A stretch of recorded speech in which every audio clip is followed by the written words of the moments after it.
बढ़ेंगे। ठीक है, आओ वृक्ष लगाएं, मतलब आओ हम पौधे लगाएं। ऐसी एक कहानी है जो मैं आपको आज पढ़ाऊंगी।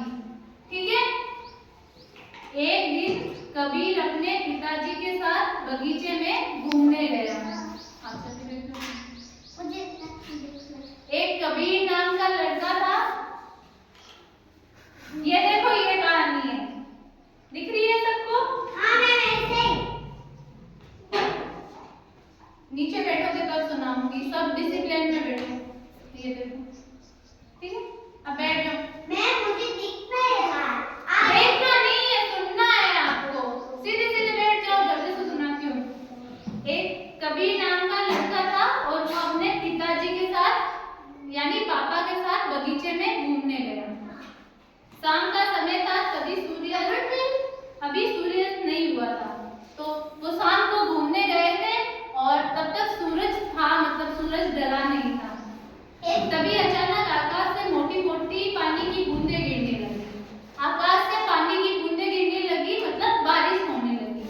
कबीर और उसके पिताजी बारिश से बचने के लिए एक वृक्ष के नीचे खड़े हो गए।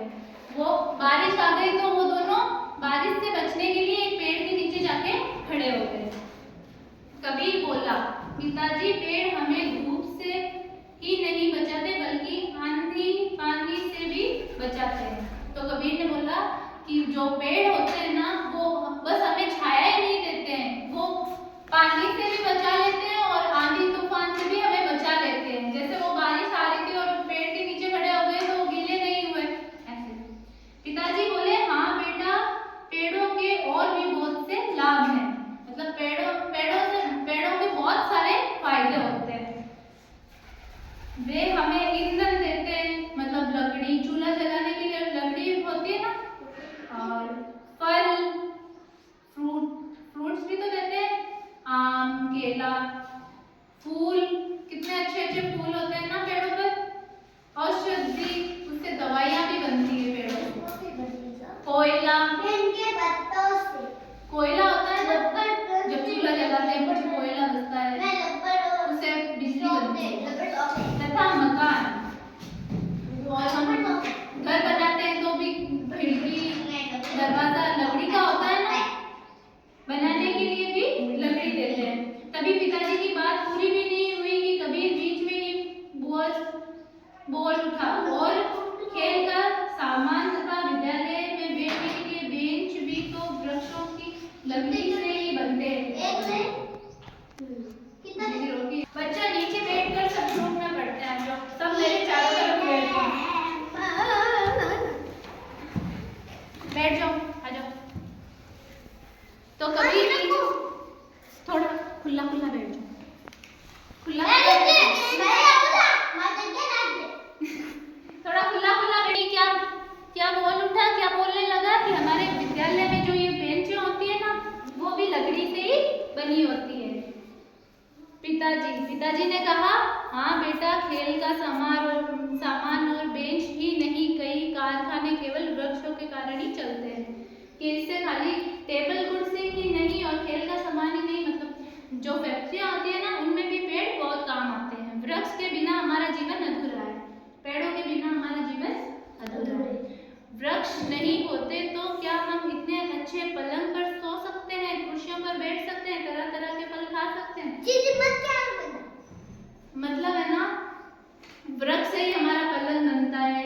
ज्यादातर जो फर्नीचर होता है ना हमारा, वो पेड़ों से ही बना होता है, मतलब लकड़ियों से।